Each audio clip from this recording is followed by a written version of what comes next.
Niki, sahabat Alkitab kalian. Masih ingat waktu bangsa Israel menyeberang Laut Teberau?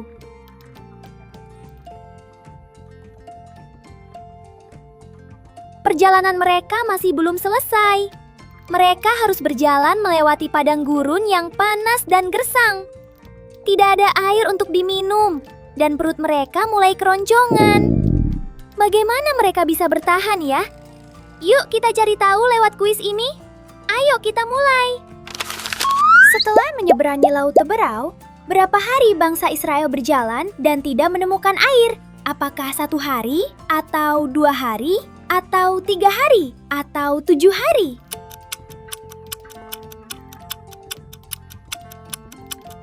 Jawabannya adalah 3 hari. Bayangkan jalan kaki selama 3 hari di padang gurun yang panas terik dan tidak ada air untuk diminum. Pasti sangat haus dan lelah. Meski situasinya sulit, Tuhan tetap punya cara untuk menolong mereka. Bagaimana Tuhan menolong orang Israel yang kehausan saat tiba di Marah? Apakah memukul gunung batu? Atau mengubah air pahit jadi manis? Atau melalui hujan deras?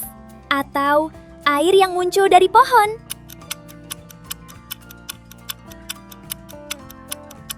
Jawabannya adalah mengubah air pahit jadi manis. Ketika sampai di sebuah tempat bernama Marah, mereka menemukan air. Tapi air itu rasanya pahit dan tidak bisa diminum. Mereka mulai mengeluh kepada Musa. "Apa yang akan kami minum? Kami sangat haus." Musa berdoa kepada Tuhan. Lalu Tuhan menunjukkan sepotong kayu kepada Musa dan menyuruhnya melempar kayu itu ke dalam air. Dan air yang pahit itu berubah jadi manis. Mereka sangat senang dan minum sampai puas. Tuhan menolong bangsa Israel yang kehausan. Apa nama tempat di mana bangsa Israel menemukan 12 mata air dan 70 pohon kurma? Apakah Marah, atau Meribah, atau Elim, atau Yeriko?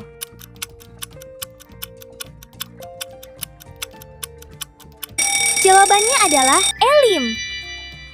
Tempat ini seperti taman rindang di tengah padang gurun yang panas. Di sini mereka bisa berkemah dan minum air yang segar. Tuhan tahu apa yang mereka butuhkan. Tuhan juga tahu apa yang kamu butuhkan. Apa yang Tuhan turunkan dari langit untuk memberi makan bangsa Israel di padang gurun? Apakah roti dan ikan? Atau buah-buahan? Atau daging dan sayuran? Atau mana dan burung puyuh?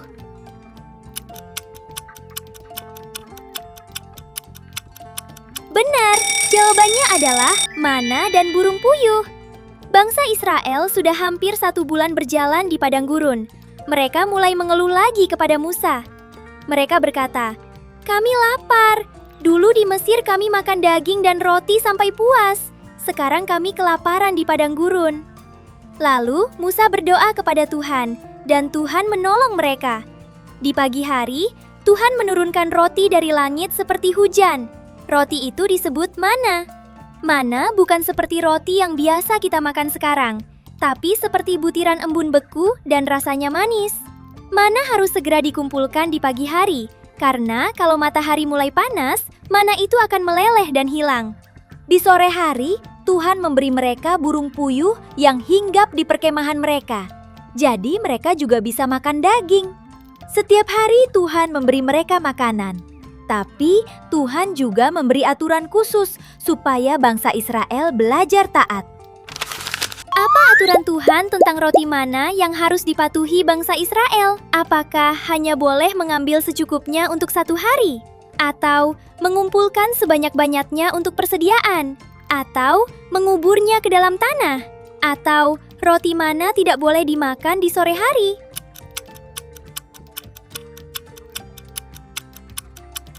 Jawabannya adalah hanya boleh mengambil secukupnya untuk 1 hari. Setiap pagi, Tuhan memberi mana untuk dimakan. Tuhan berkata, "Ambil secukupnya untuk hari ini, jangan simpan untuk besok." Mengapa?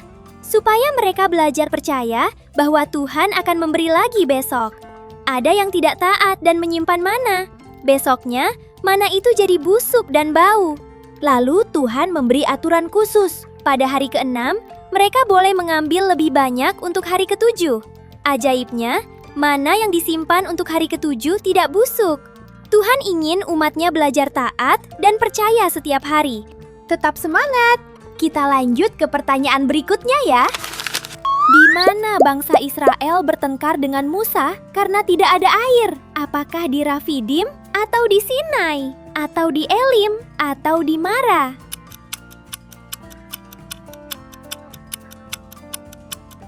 Jawabannya adalah Rafidim. Di sini tidak ada air sama sekali. Mereka mengeluh, padahal Tuhan sudah berkali-kali menolong mereka sebelumnya.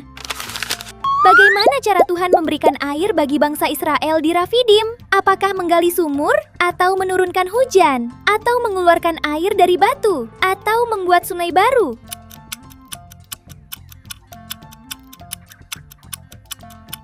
Jawabannya adalah mengeluarkan air dari batu. Tuhan menyuruh Musa memukul gunung batu dengan tongkatnya. Musa taat kepada Tuhan. Ia memukul batu dan air keluar dari batu itu. Bangsa Israel pun bisa minum. Bangsa apa yang menyerang Israel di Rafidim? Apakah Mesir, atau Amalek, atau Moab, atau Edom?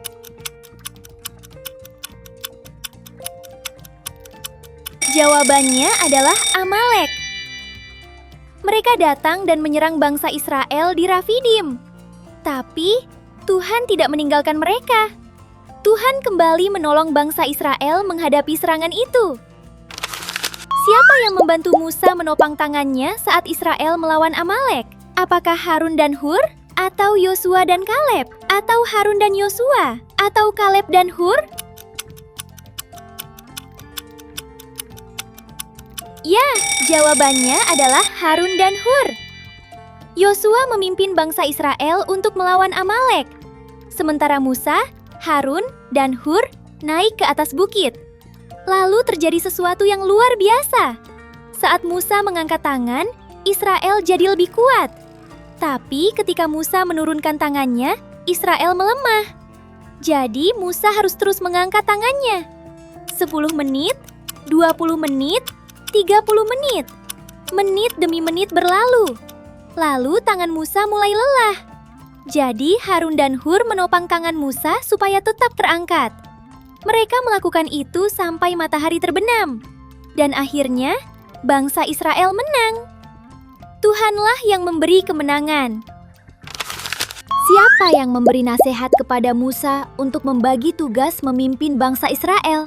Apakah Yokebed, atau Amram, atau Kaleb, atau Yitro?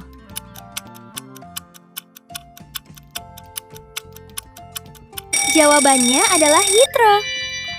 Saat itu, Yitro melihat Musa sangat sibuk dan kelelahan karena memimpin Israel sendirian.